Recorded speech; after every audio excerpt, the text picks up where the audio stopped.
Bismillahirrahmanirrahim. Assalamualaikum warahmatullahi wabarakatuh.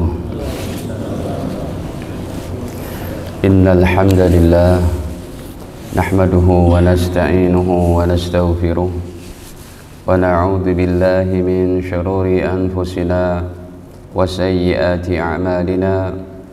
May yahdihillahu fala mudilla lahu wa may yudlil fala hadiya lahu. Asyhadu an la ilaha illallah wahdahu la syarika lah wa asyhadu anna nabiyyana Muhammadan abduhu wa rasuluh la nabiyya ba'dah. Allahumma salli wa sallim ala nabiyyina Muhammadin wa ala alihi wa sahbihi wa man tabi'ahum bi ihsanin ila yaumil qiyamah. Amma ba'd. Qala Allah ta'ala fil Qur'anil Karim: Ya ayyuhalladzina amanu taqullaha haqqa tuqatih wa la tamutunna illa wa antum muslimun. Alhamdulillah, para hadirin kaum muslimin wal hadirat kaum muslimat, para jamaah Masjid Al-Hikmah yang sama-sama dirahmati Allah Ta'ala. Puji dan syukur sebelumnya marilah senantiasa kita panjatkan kepada Allah Ta'ala atas segala limpahan nikmatnya kepada kita, terutama sekali nikmat iman, Islam, sehat, afiat. Para jamaah, tema kita pagi ini adalah amalan bulan haram. Nanti setelah Idul Adha baru kita akan bahas tentang 70 dosa besar dari kitab Imam Dhahabi. Tapi karena sekarang momennya momen dari bulan-bulan haram ya, maka sejenak kita bahas ini dulu. Hadirin, ada 12 bulan dalam surat At-Taubah yang Allah firmankan, di antara 12 bulan itu nanti ada 4 bulan haram. Allah Subhanahu wa taala berfirman di sini bahwa inna iddatash syuhuri 'indallahi 12 syahran fi kitabillah yauma khalaqas samawati wal arda minha arba'atun hurum. Inna iddatash syuhur, sesungguhnya nama-nama bulan, indallahi, di sisi Allah, 12 syahra, ada 12 bulan. Muharram, Safar, Rabiul Awal, Rabiul Akhir, Jumadil Awal, Jumadil Akhir, Rajab, Sya'ban, Ramadan, Syawal, Zulqaidah, Zulhijjah. Mas Adit ada di sini. Kirain masih di Blora, tapi masih tugas di sana. Ada 12 bulan fi kitabillahi, di dalam Al-Quran, kitabullah yang udah tadi saya sebutkan. Yauma khalaqas samawati wal arda, sejak Allah ciptakan langit dan bumi. Jadi Allah ciptakan langit dan bumi diantaranya dalam 6 hari. Huwallazi khalaqas samawati wal arda fi sittati ayyam. Dalam 6 hari Allah ciptakan langit dan bumi, dan setelah itu ya Allah ciptakan 12 bulan. Jadi 12 bulan yang tadi kita sebutkan dari Muharram sampai Zulhijjah itu penciptaannya lebih dulu daripada Nabi Adam alaihissalam. Minha arba'atun hurum, dari 12 bulan tadi ada 4 bulan haram. Cuma di sini memang grammar bahasa Arabnya tidak boleh pakai haram, hurum ya, karena adat ma'dudnya itu harus bertepatan. Kalau dia angkanya 3 ke atas, nggak boleh pakai kata-kata singular haram, maka harus pakai arba'atun hurum gitu. Satu ketukan semuanya itu, kalau bacanya nggak boleh minha arba'atun hurum, salah tuh ya. Minha arba'atun hurum, satu ketukan. Baik, dijelaskan hadis ini dalam Sahih Bukhari pada 3025. Coba kita buka dulu. 3025 ini hadis sahih riwayat Al-Imam Bukhari rahimahullah. Mana 4 bulan haram itu? Kata Nabi, as-sanatu isna asyara syahra. 1 tahun ada 12 bulan. Minha arba'atun hurum. 4 daripadanya bulan-bulan haram. Salah satu mutawaliyat, 3 bulannya berturut-turut. Mana? Zulqaidah, Zulhijjah, wal Muharram. Yang satu lagi bersendiri dan sudah lewat, bulan ke-7, Rajab. Di sini Nabi SAW menghitungnya dari bulan Zulqaidah. Ya. Zulqaidah, kemudian Zulhijjah, kemudian Muharram. Zulqaidah bulan ke-11, Nabi menghitungnya dari bulan ke-11, Zulhijjah ke-12, Muharram bulan pertama. 3 bulan berturut-turut Bapak Ibu, hari-hari ibadah, hari-hari diperintah untuk beramal soleh. Dan dalam kurung waktu 90 hari ini, puncak amalan Islam ada di situ. Hajinya, berkurbannya, hari tasyriknya, malam Arafahnya. Kalau yang lagi haji, malam mabit di Muzdalifah, ngambil nafar awal, nafar sani di Mina, di situ juga. Dan tidak ada pada waktu yang lain. Nah, sekarang ini kita udah masuk tanggal 19 Zulqaidah. Ya, nanti kita akan sebutkan amalannya. Sedangkan Rajab bersendirian. Nah, Rajab udah lewat nih, bulan ke-7. Jadi Bapak Ibu, kita ada pada bulan-bulan hari-hari suci, hari-hari ibadah sampai 30 Muharram. Ini bagi yang tahu-tahu aja nih, yang ngaji nih. Kalau nggak ngaji nggak tahu dia. Artinya Bapak Ibu berpuasa besok aja hari Senin, itu lebih hebat dari puasa Anda di bulan Syawal. Karena bulan Syawal bulan biasa, Zulqaidah bulan hebat. Baik, kita masuk aja amalannya. Yang pertama, ya, puasa, amalannya itu adalah puasa sunnah bulan-bulan haram. Maaf, di sini saya mau jelasin dulu, lupa tuh. Bapak Ibu, bulan haram. Jadi di sini arti haram di sini adalah suci, agung, gitu ya. Mulia. Bukan haramnya seperti babi haram. Kalau ini mah babi haram namanya apa? Artinya terlarang. Jadi haram di sini artinya suci, kayak Masjidil Haram, masjid agung, masjid suci, tanah haram, gitu ya. Baik, kita lanjut nih. Sekarang amalannya puasa sunnah bulan-bulan haram. Jadi hari ini pun boleh Anda puasa. Niatnya puasa sunnah bulan haram Zulqaidah. Tapi tadi saya nggak makan sahur Ustadz, belum niat, nggak apa-apa.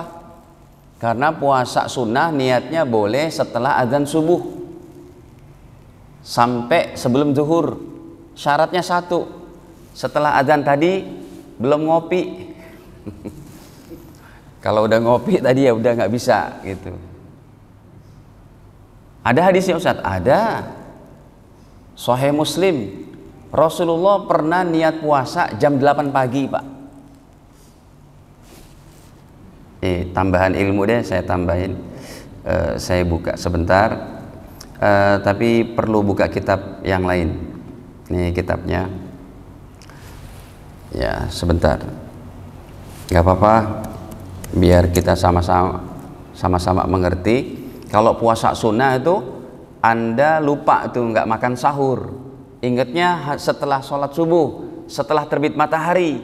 Tetapi setelah azan belum makan apa-apa, boleh diniatin. Ya, puasa sunnah tidak seperti puasa wajib, tapi tentunya dengan dalil. Nggak ada, kalau tidak ada contoh Nabi pun ini masalah hukum, nggak berani juga kita berkata seperti itu.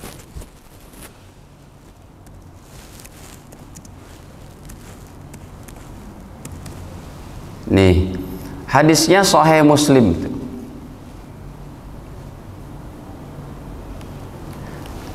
Ceritanya Aisyah berkata, Ibunda Aisyah termasuk wanita yang paling alim, paling pinter, ya, cerdas beliau, sangat cerdas, karena hafalan hadisnya sampai 2110. Beliau punya kitab hadis catatan beliau namanya Musnad Aisyah, itu hafalannya 2110 hadis. Aisyah berkata, dakhala alayya Nabi sallallahu alaihi wasallam. Baginda Nabi datang kepada saya. Datang ke rumah pagi hari setelah dari Masjid Nabawi, maksudnya setelah isyraq gitu ya. Zata yaumin, pada satu hari, faqala, beliau bertanya, mau sarapan nih, mau breakfast. Hal indakum syai'? Wahai Aisyah, ada makanan enggak? Cuma itu tanda tanyanya baliknya ke sono ya, Pak? Aturan ke situ gitu ya. Tanda tanyanya terbalik ya, tanda tanya bahasa Arabnya keliru. Hal indakum syai'? Apakah kamu ada makanan sarapan? Qulna, kami menjawab, la, belum ada ya Rasul. Nah, kalau di sini disesuaikan nih pemahaman artinya. La memang artinya tidak. Tapi kalau di sini diartikan tidak kan nggak enak. Wahai Aisyah, ada makanan tidak? Ada sarapan tidak? La, tidak. Ada makanan tidak? Beliau menjawab, la, ya tidak, maksud saya gitu. Tapi bisa juga nanti padanan katanya menjadi belum atau gimana gitu ya. Kata Aisyah, tidak ada ya Rasul, belum ada makanan. Qala, maka Nabi menjawab, fa inni idzan shaim. Kalau begitu saya puasa. Padahal mau makan tadinya. Tapi karena nggak ada sarapan, nggak ada makanan, ya udah saya niat puasa. Itu berarti ungkapan niat kan? Orang tadinya mau makan kok. Ya. Tapi syaratnya setelah adzan subuh belum makan apa-apa. Dah. Nah, ini kita bawakan dalilnya. Puasa sunnah bulan-bulan haram. Ada seorang anak muda yang dia tadinya badannya gempal, badannya bagus. Gara-gara puasa tiap hari, akhirnya jadi kurus kering. Dimarahi oleh baginda Nabi. Hadis ini riwayat Imam Abu Daud.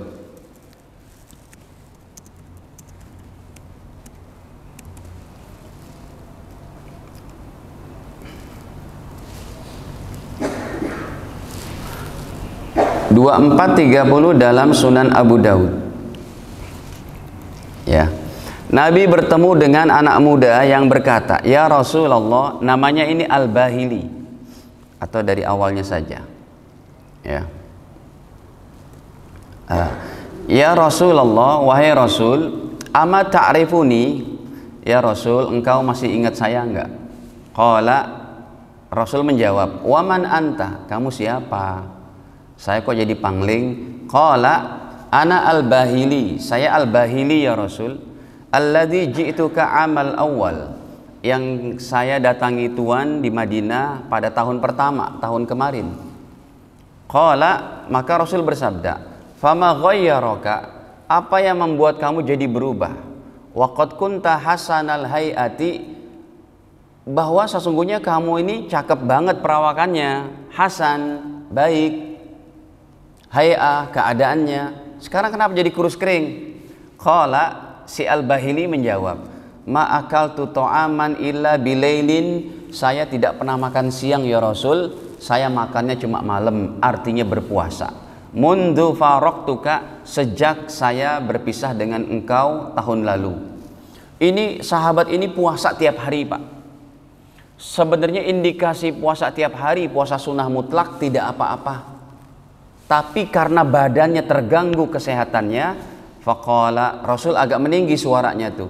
Faqala Rasulullah SAW, beliau bersabda, lima azabta nafsak. Kenapa kamu siksa dirimu? Azaba yu'azzibu, dari azab, ta'zib. Kenapa kamu siksa dirimu seperti ini? Puasa tiap hari, tapi kesehatanmu terganggu. Summa qal, kemudian Nabi bersabda, kamu nggak boleh puasa tiap hari karena kesehatanmu terganggu. Sum syahras sabri, puasamu cukup bulan kesabaran, yaitu Ramadan. Wa yauman min kulli syahrin, dan satu hari setiap bulan.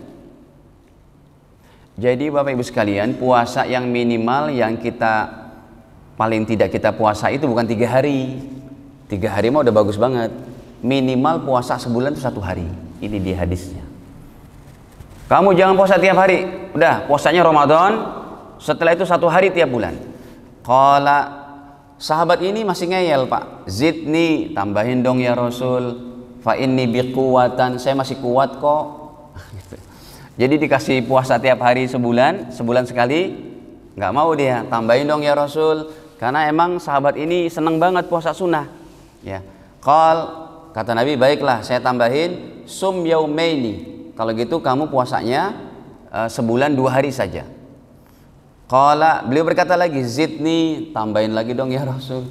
Kayaknya masih kurang kalau 2 hari. Ya, ini dasar sahabat ini senang banget puasa sunnah.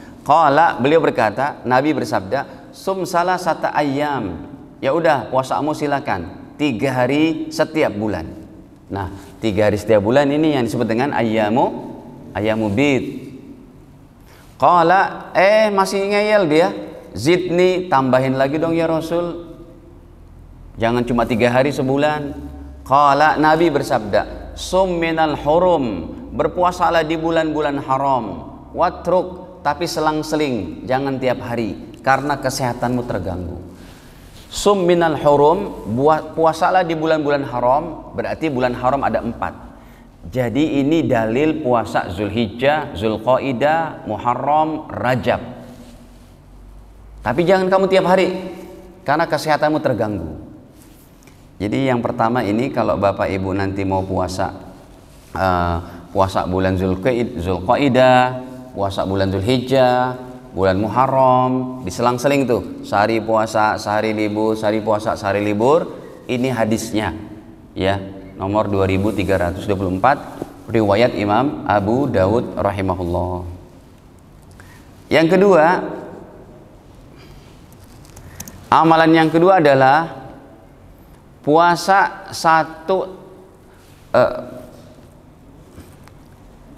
perbanyak amal soleh pada 10 pertama Zulhijjah.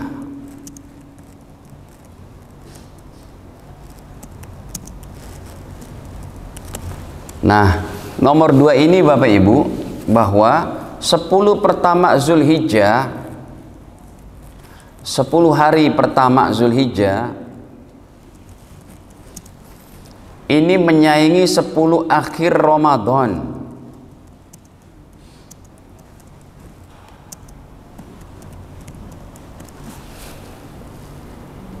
Jadi kemarin 10 akhir Ramadan itu kita sungguh-sungguh ibadah, ya, iktikaf, tilawat dan sebagainya. Padahal 10 akhir Ramadan tidak ada dalilnya dalam Al-Quran, berupa angkanya itu nggak ada. Yang ada penyebutannya dari Allah Ta'ala dalam Al-Quran, inna anzalnahu fi laylatil qadr wa ma adraka ma laylatul qadr. Tapi kan tidak ada angka 10. Angka 10-nya itu ada dalam hadis-hadis, carilah 10 akhir Ramadan gitu. Tetapi untuk 10 pertama Zulhijjah Allah turunkan ayatnya. Uniknya di situ, Pak.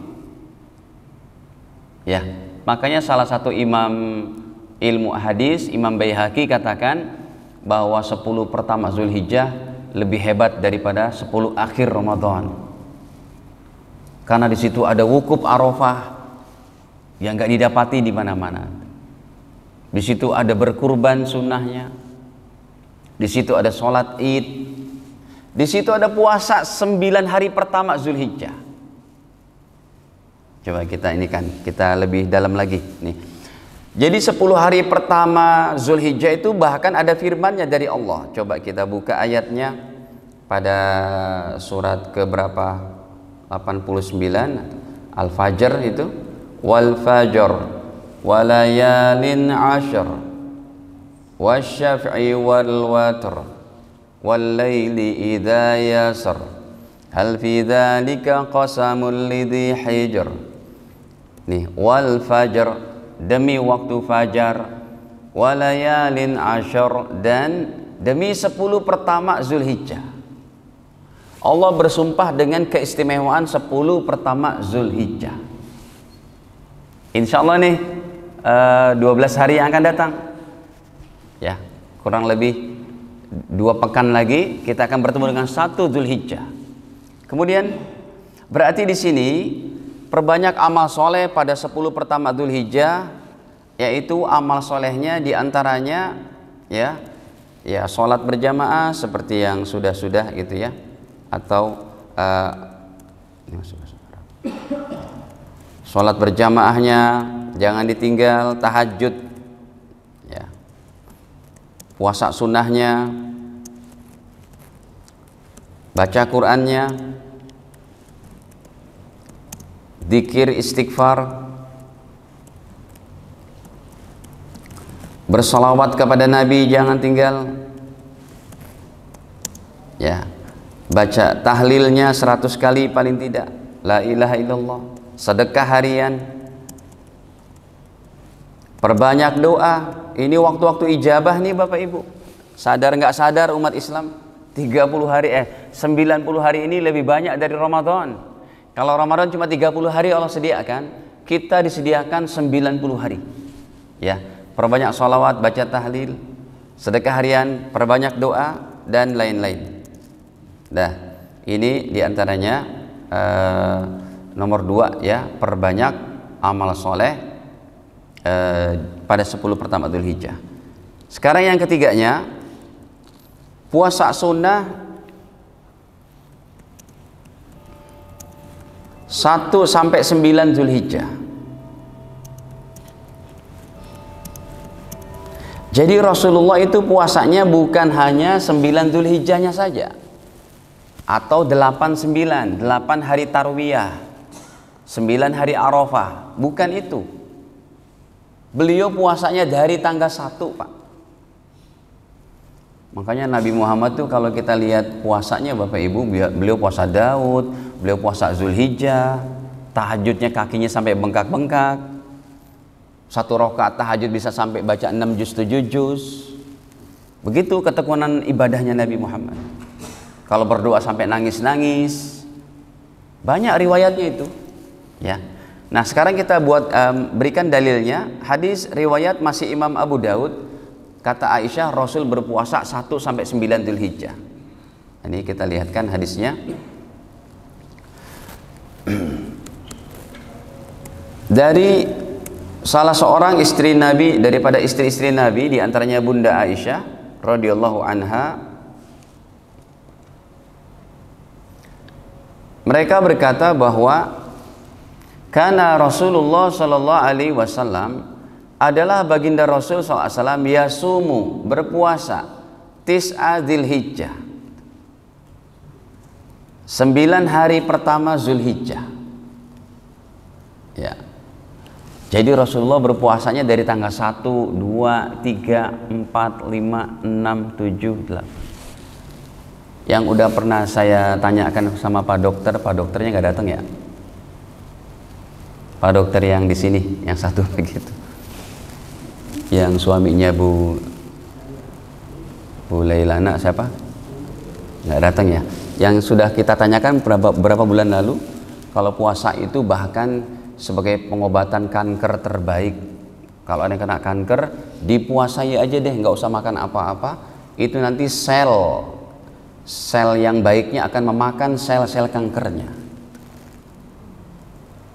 Ya, jadi puasa itu memang Masya Allah menjadi detok tubuh kita, dan memang betul dalam sunnah Nabi ada kejayaan, ada kesehatan gitu ya. Jadi Rasul berpuasa 9 Dzulhijjah. Baik. Kemudian ini sunnah, Pak Ustadz, saya puasanya kayaknya ini deh Ustadz, enggak 1, 2, 3, 4 sampai 9. Boleh, silahkan pilih-pilih, selang-seling 1, 3 semampunya, 1, 3, 5, 7, 9. Atau 1 sama 9 saja, boleh juga.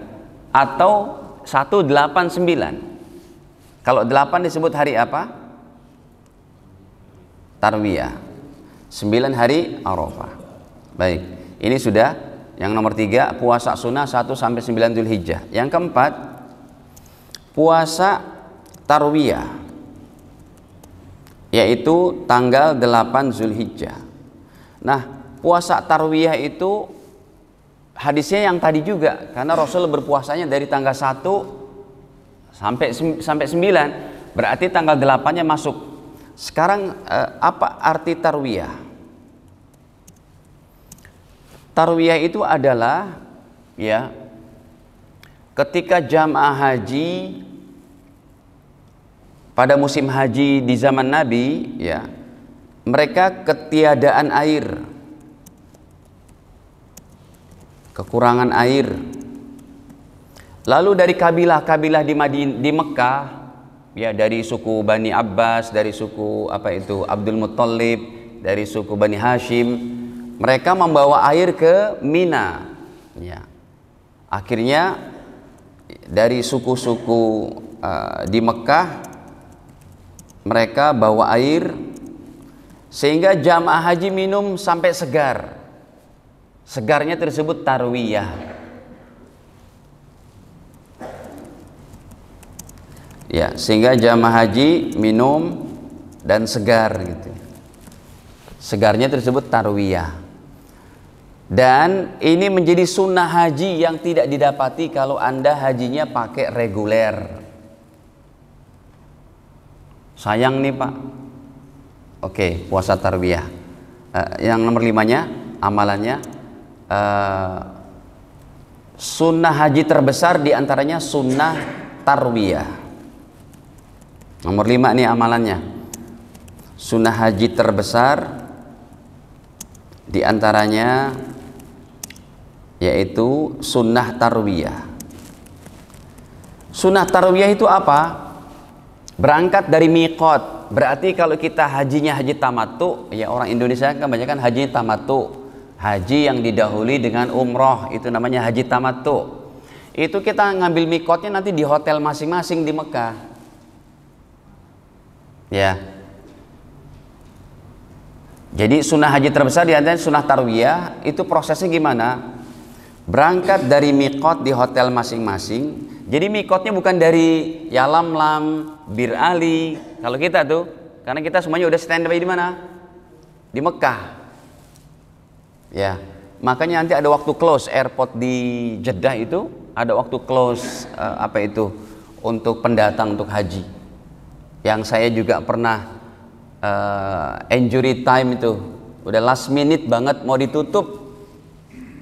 Gara-gara jamaah saya yang saya bawa dua bis, kita transit Dubai, ada sepasang suami istri, istrinya gila di Dubai, suaminya semaput. Bingung udah nih, travel ini bingung yang saya bawa itu. Akhirnya kita putuskan, owner travelnya sebagai tour leader, kamu aja deh berangkat, biar saya urus. Kamu kan nggak ngerti bahasa Arab juga. Biar saya ngurus 2 orang ini dari Riau, sepasang suami istri. Kejadiannya aneh bin ajaib. Inilah kehendak Allah, ya. Padahal itu travelnya plus hampir 250 juta bayarnya. Waiting list 5 tahun. Sampai di Dubai, kita udah naik pesawat. Sepasang suami istri tiba-tiba suaminya semaput, istrinya gila, nggak sadarkan diri. Muntah-muntah. Akhirnya saya kan cuma berdua tuh dengan owner travel gitu ya. Saya sebagai ustadz pembimbing, karena setiap travel wajib ada ustadz pembimbing. Nah udah gitu ya udah, Bapak Haji berangkat aja biar saya urus ini. Nanti gimana kita ustadz di sana? Ya udah cari ustadz dadakan aja yang bimbing. Jadi saya tuh udah putus harapan untuk masuk ke Jeddah, karena harus mengurus 2 orang ini. Kita hubungi embassy di Jeddah, dia mana? Di Dubai gini gitu. Lama tuh. Minta ampun deh Pak, ya Allah ya Rabbi. Akhirnya kedua-duanya masuk ICU. Tapi saya salut banget sama airport Dubai. Padahal last minute, ya kita udah di cancel penerbangan saya bertiga sama yang lagi semaput suami istri ini. Entah sakit apa, padahal seger-seger sebelumnya. Udah gitu, berangkat deh jamaah saya. Tetapi bag kita, luggage kita itu bagnya last minute tetap ada di Dubai. Bagaimana mereka cekatan, tetap cari-cari. Padahal kan bag udah masuk semua itu. Dikeluarin lagi punya kita Pak. Udah saya urus, udah masuk rumah sakit, dua-duanya masuk ICU. Akhirnya orang Dubai-nya pun bilang, Pak, dengan bahasa Arab, karena Inggris saya pun nggak begitu lancar gitu ya. Bilang, bahasa Arab aja biar enak. Pak, Bapak berangkat aja. Ini udah last minute, pintu Jeddah akan ditutup. Gitu. Pintu Jeddah akan ditutup. Saya bilang, masih bisa nih, bisa coba. Itu saya udah nggak pakai pakaian ihram, makanya saya bayar damnya 2, bayar kambing 2 jadinya Pak. Kambing dam haji tamattu sama masuk Mekah nggak pakai baju ihram. Ya gimana pakai baju ihram, saya ngurus orang sakit Pak. Kejadian aneh itu tahun 2014. Nah udah gitu, ya udah saya masuk Jeddah, ternyata alhamdulillah last minute itu. Dan anehnya tas saya pun pas saya turun, tas ada di situ. Saya bilang profesional banget ini. Udah diurus. Yang jemput kita, Ustadz Faisal, alhamdulillah sampai di Jeddah. Ya udah. Emang kalau Allah kuasa begitu Pak. Yang kita udah last minute kayaknya harapannya ya Allah. Ternyata saya tetap masuk. 2 orang ini Pak. Padahal mereka buat kesana itu jual sawah loh. Orang kampung Pak, bukan orang kaya banget gitu. Terus berapa lama? Kita udah selesai haji, mereka masih di ICU setengah tahun. Bilnya itu sampai miliaran ke travel kita, saya bilang. Bukan kewajiban travel. Kementerian Agama minta bayar kamu katanya. Alhamdulillah orang tua kita di embassy di kedutaan kita, mereka yang ngurus. Akhirnya jadi free, gratis. Kami tinggal jemput aja di airport Soekarno-Hatta. Baik, ini jadi sunnah haji terbesar di antara sunnah tarwiyah. Bapak Ibu nanti berangkat dari miqat. Miqatnya itu berarti hotel masing-masing gitu. Ya. Ini miqatnya hotel masing-masing ke Mina.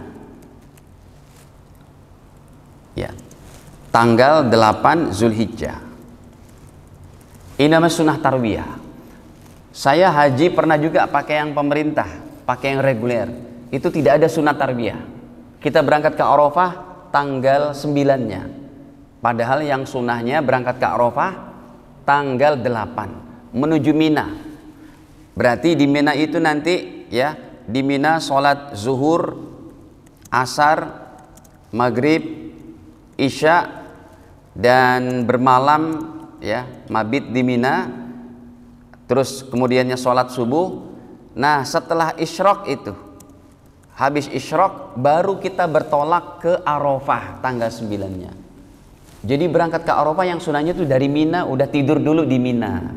Itu yang nggak didapati kalau Anda hajinya reguler. Nah ini termasuk amalannya ini. Kemudian yang keenamnya adalah puasa Arafah. Nah puasa Arafah ini tidak usah diributkan lagi. Sumpamanya di Saudi duluan nggak apa-apa. Yang penting kita ikut pengumuman pemerintah. Ya. Puasa Arafah 9 Zulhijjah. Yang ini pahalanya Bapak Ibu Masya Allah, dihapus dosa 2 tahun. Setahun yang lalu dan setahun yang akan datang. Hadis riwayat daripada Al-Imam Muslim rahimahullah. Nabi ditanya, ya Rasul, ini apa sih pahalanya puasa Senin, puasa Kamis, puasa Arafah? Ya, maka Nabi ditanya tentang puasa hari Arafah itu apa sih ya Rasul pahalanya? Maka Nabi menjawab, yukaffir sanah al-baqiyah wal madiyah. Nih. Atau dalam 2804 Nabi bersabda ketika beliau wasuila, Nabi ditanya an saumi yaumi Arafah, tentang keutamaan puasa Arafah. Faqala, beliau bersabda, yukaffir sanah al-madiyah, puasa Arafah menghapus dosa 1 tahun yang lalu, wal baqiyah, dan 1 tahun yang akan datang. Wah, ini puasa sunnah yang pahalanya paling besar 9 Zulhijjah nanti. Dan ingat, sebelum ada wukuf Arafah, Rasul sudah selalu berpuasa 9 Zulhijjah. Jadi puasa Arafah tidak selalu berkenaan dengan wukuf Arafah. Sumpama Saudi nanti wukufnya hari Kamis, ya, betul nggak? Di sini hari Kamis, di sana hari Rabu. Kita puasanya ikut pemerintah yang menentukan nanti dengan melihat hilal bulan Zulhijjahnya. Karena tanggal 9 tidak akan ada kecuali dilihat dari tanggal 1 Zulhijjah, terbit bulan sabitnya itu. Kemudian hadirin, tapi kalau ada yang mau ngikut Saudi ya silakan aja. Cuma kalau dilihat dari pandangan fikih secara detail, yang namanya mengikut itu ngekor. Mereka wukuf baru kita puasa. Ini enggak. Mereka wukuf jam 1, kita udah mau buka puasa. Bisa paham nggak Pak? Ya. Mereka wukuf nih, semuanya 9 Zulhijjah, mereka wukuf. Kita ikut puasa. Kita bukan ngikutin tuh, mendahului. Karena pas kita mau buka, mereka baru mulai wukuf Arafah.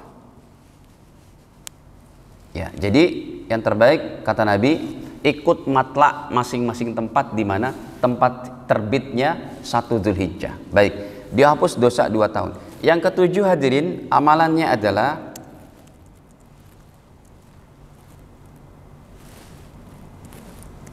ya, berhaji dan umroh. Lihat, haji itu sebenarnya cuma 4 hari Pak kelar, 5 hari kelar. Makanya pejabat-pejabat tinggi yang dulu datang setiap tahun mesti ada.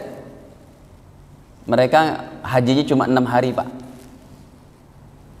Datang pakai jalan khusus, pakai travel maktur biasanya. Dari dulu-dulu tuh presiden pakainya maktur. Memang maktur ini Masya Allah, dia punya jalur khusus. Jadi kalau pesawatnya udah sampai di Jeddah King Abdul Aziz, itu orang-orang masuk ke tempat boardingnya haji, mereka tidak. Makanya umroh mereka saya baca di brosurnya, umroh mereka tuh harganya hampir 100 juta. Maktur itu, kantornya di Otista situ. Ya. Berhaji dan umroh ini cuma 4 hari 5 hari sebenarnya. Mana kewajiban haji? Wukuf Arafah, malamnya Muzdalifah, betul.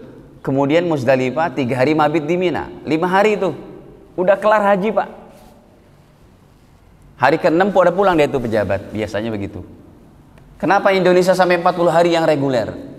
Ya karena mengatur dari seat penerbangannya itu, ya pesawat dan macam-macamnya. Jadi 40 hari. Tapi kita kalau yang travel plus 26 hari sampai 29 hari lah, gitu ya. Cuma kalau memang 40 hari yang reguler bisa memanfaatkan sebaik-baiknya, wah puas banget ibadahnya. Bisa ngambil arba'in, sholat 8 hari di Masjid Nabawi yang pahalanya tuh dihapus dosa kita, dijauhkan dari api neraka, dihindarkan dari sifat nifak munafik. Hebat banget. Ya, 8 hari. Kita yang pakai travel plus susah ngambil 8 hari di Madinah. Tapi kalau reguler leluasa banget. Di Madinah bukan cuma 8 hari Pak, hampir 15 hari itu. Makanya kalau bisa betul-betul memanfaatkan, wah bagus banget. Cuma kurangnya itu di reguler pemerintah, setiap kloter tidak ada ustadznya, tidak mesti ada ustadznya. Paling ada ketua kloter dari Kementerian Agama, dari petugas dokter dan macam-macam. Sayangnya di situ. Tapi kalau travel, ustadznya rata-rata lulusan Timur Tengah Pak, yang hajinya udah berkali-kali gitu. Jadi handal banget, membimbing jamaah tuh handal banget dengan ininya itunya, mengerti sejarah seluk beluk Madinah, Mekah, mana yang namanya Masjid Kiblatain, Kondak ini dan macam-macamnya, gitu ya. Nah ini berhaji berumrah pun ada pada jangka waktu 90 hari ini. Gathering terbesar umat Islam di Wukuf Arafah itu. Termasuk nanti 8-nya Wukuf Arafah.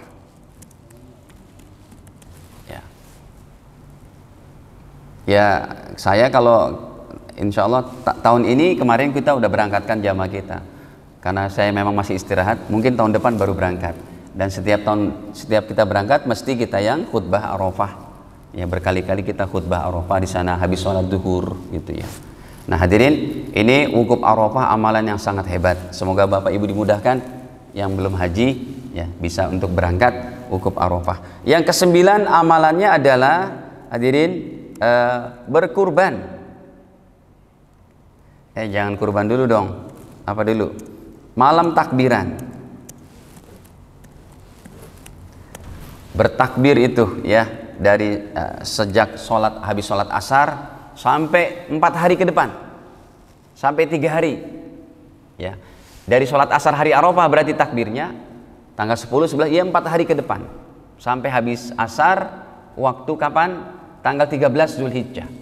Allahu Akbar. Nanti nih Pak Imam ya setelah sholat pada malam takbiran sudah mulai itu ya, habis asar juga boleh Allahu Akbar. Bahkan Imam Syafi'i katakan tanggal habis subuh tanggal 9 Arafah, subuhnya udah mulai Allahu Akbar, Allahu Akbar, Allahu Akbar, begitu sampai 4 hari ke depan ya. Itu amalannya hebat banget, malam takbiran dan bertakbir setiap habis sholat.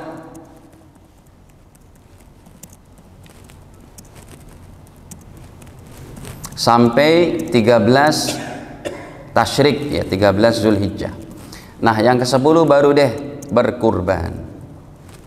Kalau berkurban kan udah sering kita bahas ya. Berkurban minimalnya 1 kambing 1 jiwa. Yang 1 jiwanya boleh diniatkan sekeluarga. Sekeluarganya ini boleh yang masih hidup, yang sudah meninggal dan sebagainya. Ya. Saya lihat di di status Masjid Mutiah punya Pak Komjen, beliau berkorban dengan 30 ekor sapi. Saya bilang ini Masya Allah, mana sapinya rata-rata harganya 100 juta. Ini ada nih, saya dikasih videonya. Saya bilang Pak Komjen itu tempat Mas Adit, apa maksudnya di Blora sana ya. Beliau Kaba Intelkam, masih Kaba Intelkam. Beliau kepala Intel Indonesia Mabes Polri gitu, bintang 3. Yang kemarin saya safari Ramadan di sana terus tuh selama weekend sebulanan di sana. Kemudian beliau berkorban dengan Masya Allah dengan 30. Dan semangat beliau bagus banget. Beliau mendirikan sekolah unggulan gratis sampai kuliah, sampai S1 selesai. Sekarang direkrut anak-anak cerdas di Blora sebanyak 20 orang. Ruangannya VIP cakep banget di samping masjidnya. Dan tanah depan masjidnya tuh udah dibeli ya Mas ya. Saya lihat tuh udah dirubuhkan rumah-rumah ya. Rumah-rumah udah dirubuhkan, udah dibeli, katanya mau bangun pesantren juga.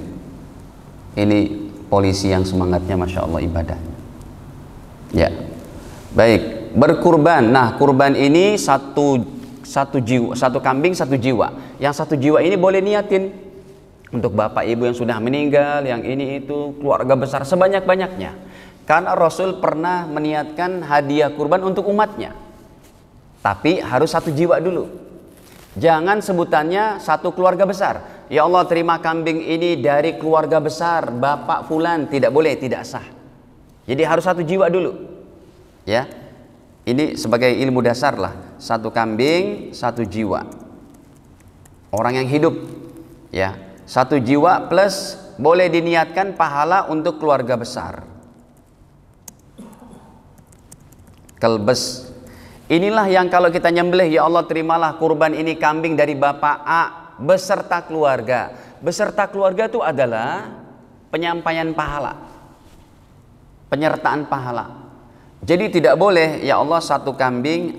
Contoh paling gampang gini, murid SMA ada 30 siswa, 1 kelas itu patungan 100.000. Oke, terkumpullah berapa? 3 juta rupiah. 3 juta rupiah dapat 1 kambing.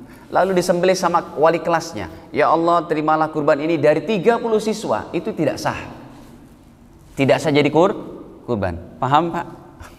Jadi 1 kambing tadi harus dinamakan 1 jiwa dulu. Oke, contohnya gini. 1 kambing ini yang udah dibeli oleh siswa dari patungan. Karena nggak boleh. Sapi aja nggak boleh patungan 30 orang. Apalagi kambing. Sapi paling boleh berapa? 7 orang. Nggak boleh lebih itu. Ini 30 orang. Gimana solusinya Ustadz supaya semuanya dapat pahala? 1 kambing ini berikanlah kepada penjaga sekolah. Ya, 1 jiwa. Ya, penjaga sekolah dalam hal ini. Lalu penjaga sekolah kita ajarkan, Bapak niatkan pahala untuk siswa 30 orang. Gitu. Ditambah siswa 30 orang. Nah, ini benar berarti. Sementara kalau berkurban maksimalnya Bapak Ibu, maksimal apa? bebas. Kenapa? Kenapa bebas?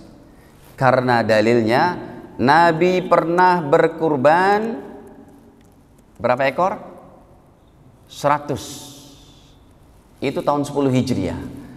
Nabi pernah kurban 100 onta. Bayangin tuh. Berarti ini maksimalnya bebas. Pak Ustadz, saya mau beli, uang Anda banyak nih sebenarnya. Pak Ustadz, saya mau kurban 1 sapi di Masjid Al-Hikmah, 1 sapi lagi di kampung saya, 1 sapi lagi di kampung istri, 3 ekor sapi. Oh, itu afdol, lebih afdol. Jadi maksimalnya bebas. Ini hadisnya sudah isyraq belum? 8 menit lagi ya sampai. Disisakan waktu biar agak tinggi matahari sedikit. Dalam hadis Imam Ahmad, Rasulullah pernah berkurban dengan 100 ekor onta.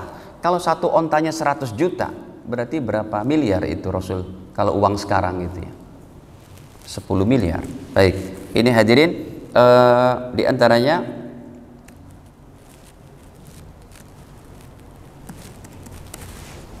ini Rasulullah pernah pada musim haji nih, berarti beliau haji kan tahun 10 Hijriah. Di situ beliau berkurban pernah 100 onta. Ini dari sahabatnya ya, Ibnu Abbas berkata, qala nahara Rasulullah, Rasul pernah berkurban fil haji, pada musim haji, yaitu berapa? Mi'ata badanatin, 100 onta. Nahara biyadihi, beliau sembelih dengan tangannya sendiri, sittina, 60 ekor. Wa amara bibaqiyatiha, sisanya yang 40 beliau perintahkan menantunya Ali bin Abi Thalib. Fanuhairat, setelah disembelih, wa akhadha min kulli bananatin bid'atan, dari setiap ekor itu diambil oleh Nabi sedikit-sedikit dagingnya, dimasukin ke kidrin, kuali besar, dimasak, fa'akala minha, Rasul memakan dari dagingnya. Jadi kalau bapak ibu berkurban ya, kurban sunnah, Anda ngambil daging dan dimasak di rumah ya, dimasak. Makanya hadirin, cuma harus hati-hati panitia. Ada panitia yang bablas tuh ya, tidak diakatkan sama para pengurban. Para pengurban menyerahkan uang atau menyerahkan hewannya ke sini semuanya. Udah gitu, udah sembelih itu, kemudian panitianya ngambil sedikit-sedikit dimasak. Haram itu Pak. Jadi kalau panitia mengambil dari kurban orang lain yang tidak ada akad, makanya supaya aman, panitia selain menerima uang, menerima hewan kurban, juga diakadkan NB gitu. Nambah NB, apa sih NB? Notebook, catatan gitu, nambah gitu. Titik 2. Para jamaah yang mewakilkan hewan kurbannya ke masjid untuk disembelih, kami mohon izin supaya semua jamaah mengizinkan dagingnya kita bagi merata sekomplek. Kalau itu baru halal. Ya, sebab komplek di sini adalah orang-orang mampu. Kalau tidak ada izin dari para pengurban maka tidak boleh. Kalau tidak ada izin maka semuanya untuk fakir miskin. Tapi kalau udah dibuat akad begitu, dan kami juga akan bagi kepada panitia yang bantu-bantu kita barang seplastik, 2 plastik, 3 plastik, itu baru jadi halal. Atau langsung ngomong kepada Pak Haji nih yang nyembelih 1 ekor sapi, Pak, sapinya boleh nggak nanti kita ambil dagingnya untuk kita makan bareng waktu sholat duhur atau sebelum sebelum bekerja, ketika udah disembelih gitu habis sholat Idul Adha. Kalau udah minta izin itu halal semuanya gitu ya. Baik, nah kemudian Rasul memakan dagingnya itu, daging dari hewan yang milik beliau. Jadi jangan salah kasih juga. Jamaah ada yang protes, Pak Ustadz, saya menyerahkan kambing, itu bulunya warna hitam, saya beli besar, harga 4,5 juta, masa saya dikasihnya pahanya warna putih Ustadz? Itu hati-hati, kalau mereka tidak ridho, panitia jadi berdosa. Jadi untuk yang apa? Untuk yang kambing setelah disembelih dapat jatah 1 paha, namanya diikat lagi di situ, namanya diikat, kambing milik Bapak A, ini dia gitu. Sapi pun demikian. Tapi kalau sapi daging udah bercampur, ya udahlah, minta ridhonya saja, yang penting dapat daging sapi gitu. Karena emang repot Pak. Harus betul-betul jeli itu jadi panitia, jangan sampai ketempuan dosa. Ada Pak hadirin, ini nggak usah jauh nih, di Kodam sini ada Pak Haji Betawi, mohon maaf ya, Pak Haji Betawi itu. Kemudian dia memberikan kurbannya 4 ekor kambing. Akhirnya udah dapat jatahnya, dia marah-marah. Kenapa aneh dikasih, bahasanya kan gitu, aneh dikasih kambing, nggak tahu aneh punya darah tinggi gitu. Terus saya tanya, Pak Haji emang kurbannya apa? Kambing. Ya ini kambing dapatnya. Loh saya mintanya sapi. Sapi harus minta izin sama orang yang patungan sapi, nggak boleh sembarangan. Ada kasus kayak begitu. Nah ini Bapak Ibu sekalian dirahmati Allah ya. Paling tidak kurban kita sudah memahami. Nanti amal yang terakhir deh, yang 11-nya adalah puasa tanggal 10 Muharram. Atau disebut hari apa? Asyura ya. Puasa Asyura 10 Muharram. Nah kalau ini menghapus dosa 1 tahun yang lalu. Dah ya, ini diantaranya pernik-pernik tentang amalan bulan-bulan haram. Ya saya pun nggak mendetailkan nih. Kalau mendetailkan masalah haji aja perlu 2 jam tuh untuk jelaskan haji Bapak Ibu. Apa itu miqat, apa itu dam, syarat-syarat sebelum kita pakai ihram apa, sunah-sunah ihram apa, larangan ihram itu apa yang disebut dengan nafar awal, nafar sani, mabit di Arafah gimana, di Mina seperti apa, belum lagi nanti sholat jamak takhir. Masya Allah perlu 2 jam tuh untuk menjelaskan pernik-pernik haji. Dam itu ada berapa, apa sebabnya, kalau nggak bisa bayar dam seperti apa, lalu wanita yang keluar darah menstruasi sebulan penuh itu gimana cara menyelesaikan hajinya. Ada jamaah kita Pak dari Cikarang ya, istrinya ikut sama kita kan, suami istri maksudnya, suami istri haji sama kita. Pak Ustadz, istri saya minum obat pemberhenti haid dari dokter spesialis. Tetapi Ustadz pas minum obat justru darahnya ngalir selama 2 bulan, nggak berhenti-berhenti. Itu kalau Ustadznya nggak ngerti kan hajinya nggak sah. Karena rukun haji yang ketiga diantaranya apa? Tawaf ifadah. Tawaf ifadah kan harus dalam keadaan apa? Tidak boleh berdarah-darah. Bingung nih Ustadznya kalau nggak ngerti belajar 4 madhab. Gimana nih ya? Nggak sah dong ibu ini, berarti nunggu 2 bulan. 2 bulan udah kelar tuh musim haji kan gitu. Jadi caranya gimana? Kita boleh mengikut pada madhab Imam Hanafi karena ini darurat. Sebenarnya sih kalau kita mau jeli nggak usah pindah madhab. Pada madhab Imam Syafi'i pun bisa caranya. Sebab kalau darah yang ngalir terus setelah 15 hari, itu darah wanita bukan disebut darah menstruasi. Dia boleh sholat, dia boleh tawaf. Itu disebut darahnya darah istihadah atau darah penyakit. Jadi caranya gimana? Si wanita ini dalam keadaan bersama suaminya, dalam keadaan sudah bersih, nggak usah mandi junub, bersihkan saja, berwudu, dah tawaf, pakai pempes. Nanti sumpamanya darah mengalir deras ketika tawaf, itu dimaaf dan itu sah. Syaratnya ketika masuk ke area tawaf dalam keadaan suci, berwudu. Di tengah-tengahnya tuh kalau darahnya keluar tidak apa-apa. Ini khusus untuk bagi wanita yang kasusnya darahnya nggak berhenti selama musim haji. Mungkin nggak cocok ya Pak Dokter minum obatnya itu ya. Ini kan polisi dokter nih Pak, beliau dokter spesialis juga gitu. Jadi minum obat kadang nggak cocok, malah darah mengalir. Hadirin, ini saja, semoga Allah Ta'ala mudahkan kita untuk beramal yang terbaik di bulan-bulan haram ini. Kekurangan dimaafkan, saya rasa sudah cukup ya. Kita akhiri saja dengan kafaratul majlis. Subhanakallahumma bihamdika asyhadu an la ilaha illa anta astaghfiruka wa atubu ilaik. Wassalamualaikum warahmatullahi wabarakatuh.